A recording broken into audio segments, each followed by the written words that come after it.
তাহানি 2020 চনৰ 15 ডিচেম্বৰ দিনাখন যেতিয়া আমি চৰকাৰ গঠন কৰিছোঁ, তাৰ আগতে আমি BTC থকা 35,84,000 জনসাধাৰণক, সকলো ভাৰতীয় নাগৰিকক, BTC-বাসীক আমি এটা প্ৰতিশ্ৰুতি দিছিলোঁ যে আমি BTCৰ শাসনভাৰত যদি আহে UPPL দলে, তেতিয়া BTC থকা সকলো জাতি জনগোষ্ঠীক সামৰি শান্তি সমন্বয় ঐক্যতাৰ কাৰণে কাম কৰিম।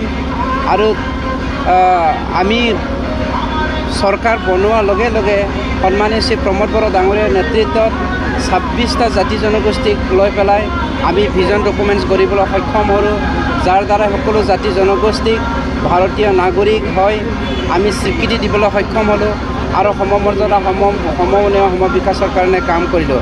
আজি যিটো আমাৰ ৰেলী, সেইটো হ'ল শান্তি আৰু সমন্বয়ৰ ৰেলী, ঐক্যতাৰ ৰেলী। গতিকে ইয়াৰ দ্বাৰাই আমি প্ৰমাণ দেখুৱাব কৰিছোঁ বিশ্ববাসীক হয় BTCক যি মানুহে ভুল এটা ধাৰণা লৈছিল যে BTCত সদায় অশান্তিয়ে চলি থাকে আৰু এটা জাতি আন জাতিৰ লগত মিল নাই, এই কথাটো আমি স্পষ্ট কৰিবৰ কাৰণে সকলো জাতি জনগোষ্ঠীক আপোনালোকৰ মাধ্যমেৰে, আজিৰ শান্তিৰ যাত্ৰা সমন্বয়ৰ যাত্ৰাৰ মাধ্যমেৰে আমি দেখুৱাবলৈ সক্ষম হৈছোঁ যে 26টা জাতি জনগোষ্ঠী আজি একগোট হৈ পেলাই শান্তিৰ যাত্ৰাত ভাগ লৈছোঁ। আৰু প্ৰমোদ বড়ো ডাঙৰীয়াৰ নেতৃত্বত UPPL দলে কেৱল মাত্ৰ বিকল্প এটা দল হিচাপে আজি কৰিবলৈ সক্ষম হৈছোঁ, যি দলে আজি শান্তি সমন্বয় ঐক্যতা আনিবলৈ সক্ষম হৈছে।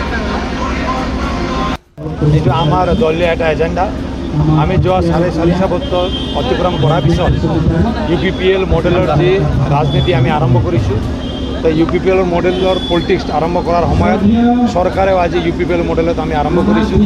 UPPL এটা শান্তি বিচাৰিছে। আজি এই শান্তিটো বিচাৰি BTR ৰেকৰ্ড হোৱাৰ পিছত জাতি জনগোষ্ঠীৰ মাজত যি এটা সমন্বয় গঢ়ি তোলাৰ কাৰণে আজি আমি সফল হৈছোঁ। গতিকে এইবুলিও 2025 যে নিৰ্বাচন আহিছে, ছেপ্টেম্বৰ মাহত আমাৰ কাউন্সিলৰ নিৰ্বাচনটো হ'ব। গতিকে শান্তি সম্প্ৰীতি অটুট ৰাখি সকলোৱে সুন্দৰভাৱে এই নিৰ্বাচনটো মানে এনজয় হিচাপে আমি গ্ৰহণ কৰিব লাগিব। আৰু BTRক আগুৱাই লৈ যোৱাৰ কাৰণে BTRৰ 35 লক্ষ মানুহ আৰু 26টা জনগোষ্ঠীক একত্ৰিত কৰি সকলোৰে মাজত এটা ভাতৃত্ব প্ৰেম ভাৱটো সকলোৰ মাজত জগাই এটা সুন্দৰভাৱে BTRক আগুৱাই লৈ যোৱাৰ কাৰণে যে এটা আমাৰ ডিজাইন, এই ডিজাইনটো আগত ৰাখি আজি আমি যোৱা কেইদিনমান আগত আমি গোসাইগাঁও টাউনত আমি এই পিচ ৰেলীটো কৰিছোঁ।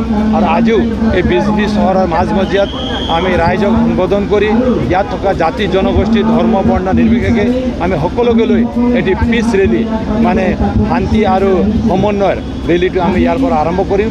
আৰু এই শান্তি আৰু সমন্বয়ৰ যে এজেণ্ডাটো, এই এজেণ্ডাটো আগত ৰাখিয়ে এই নিৰ্বাচনত আমি আগুৱাই আছোঁ। আৰু আমি ভাবোঁ BTRৰ সমূহ জনগোষ্ঠীয়ে আজিৰ দিনত BTRৰ প্ৰধান শ্ৰীযুত প্ৰমোদ বড়ো ডাঙৰীয়াক আস্থাত লৈছে, তেখেতক সমৰ্থন দিছে।